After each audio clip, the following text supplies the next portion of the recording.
আজ বুধবার ৫ই ফাল্গুন ২৯শে সাবান ১৮ই ফেব্রুয়ারি বাংলাদেশ বেতার রাজশাহী স্থানীয় সংবাদ পড়ছি কল্যাণ ঘোষ।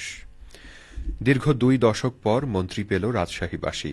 ত্রয়োদশ জাতীয় সংসদ নির্বাচনে বিজয়ী হওয়ার পর মন্ত্রী পরিষদ গঠন করেছে বিএনপি। এতে রাজশাহী ২ আসনের নবনির্বাচিত এমপি মিজানুর রহমান মিনুকে ভূমি মন্ত্রণালয়ের দায়িত্ব দেওয়া হয়েছে। গতকাল বিকেলে জাতীয় সংসদ ভবনের দক্ষিণ প্লাজায় নবগঠিত সরকারের মন্ত্রিসভায় শপথ গ্রহণ করেন তিনি। মিনু দীর্ঘ ১৭ বছর রাজশাহী সিটি কর্পোরেশনের মেয়র ছিলেন। ২০০১ সালে মেয়র থাকাকালে তিনি সংসদ সদস্য নির্বাচিত হন।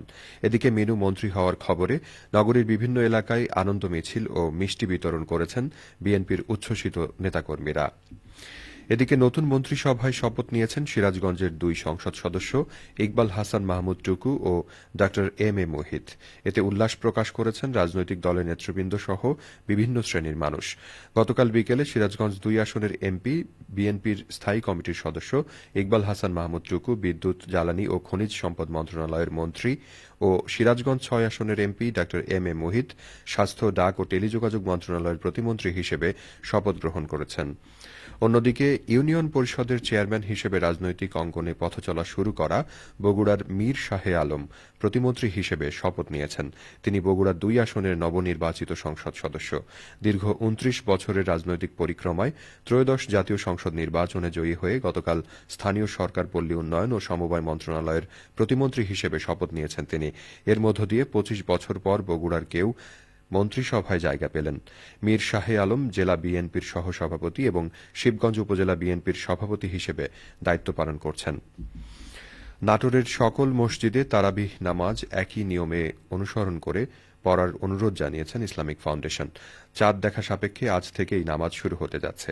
ইসলামিক ফাউন্ডেশনের অনুরোধপত্রে বলা হয়েছে, তারাবি নামাজের প্রথম ৬ দিন ১.৫ পারা করে কোরআন মজিদ থেকে তেলাওয়াত এবং পরবর্তী ২১ দিন ১ পারা করে তেলাওয়াত করতে হবে। ফলে যে কোনো ভ্রমণকারী যে কোনো মসজিদে নামাজ আদায় করলে পূর্ণ ৩০ পারা কোরআন মজিদ খতমের সওয়াব লাভ করবেন। ইসলামিক ফাউন্ডেশন নাটোর জেলা কার্যালয়ের উপপরিচালক মোহাম্মদ রিয়াজুল ইসলাম জানান, জেলার প্রায় ৩৫০০ মসজিদে তারাবিহ নামাজ একই নিয়মে আদায়ের অনুরোধ জানানো হয়েছে। বগুড়ায় পবিত্র রমজান উপলক্ষে নিম্ন আয়ের মানুষের জন্য ভর্তুকি মূল্যে নিত্য প্রয়োজনীয় পণ্য বিক্রি কার্যক্রম শুরু করেছে trading corporation of Bangladesh TCB. গতকাল থেকে শুরু হওয়া এই কার্যক্রম চলবে আগামী ১২ই মার্চ পর্যন্ত। তবে সাপ্তাহিক ছুটির দিন শুক্র ও শনিবার এই ট্রাক সেল কার্যক্রম বন্ধ থাকবে। টিসিবি সূত্রে জানা গেছে, রমজান উপলক্ষে এবার সয়াবিন তেল, মসুর ডাল ও চিনির পাশাপাশি ছোলা, খেজুর যুক্ত করা হয়েছে। ট্রাক সেলের আওতায় প্রতি ট্রাকে প্রতিদিন ৪০০ জনের কাছে এসব পণ্য বিক্রি করা হবে।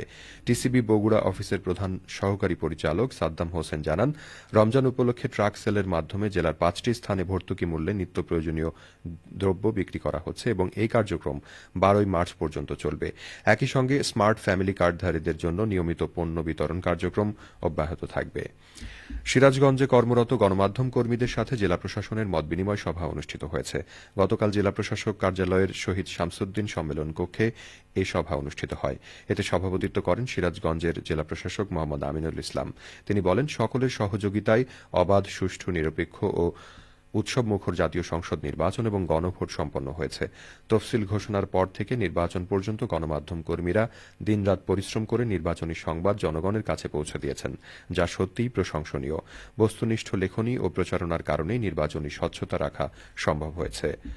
বগুড়ার সারিয়াকান্দিতে যমুনা নদী থেকে বৈদ্যুতিক শক দিয়ে অবৈধভাবে মাছ শিকারের বিভিন্ন সরঞ্জাম জব্দ করেছে মৎস্য বিভাগ।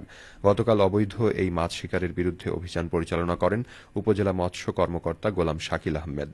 জানা গেছে, দীর্ঘদিন ধরে যমুনা নদীতে উচ্চ ক্ষমতা সম্পন্ন ব্যাটারি ব্যবহার করে পানিতে বৈদ্যুতিক শক দিয়ে মাছ শিকার করা হচ্ছিল। এতে পানির মাছ ও অন্যান্য জলজ প্রাণী বিদ্যুতায়িত হয়ে পানির উপরে ভেসে উঠলে সেগুলো হাতজালের মাধ্যমে সংগ্রহ করা হতো। খবর পেয়ে এই অভিযান পরিচালনা করা হয়। সবশেষে আবহাওয়া। আজ সকাল ৬টায় রাজশাহীতে তাপমাত্রা ছিল ১৬ ডিগ্রি সেলসিয়াস। এ সময় বাতাসে আর্দ্রতার পরিমাণ ছিল ৯৪%।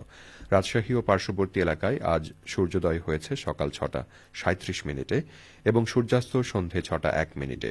সংবাদ শেষ হল। আমাদের পরবর্তী স্থানীয় সংবাদ দুপুর ১২টা ১০ মিনিটে।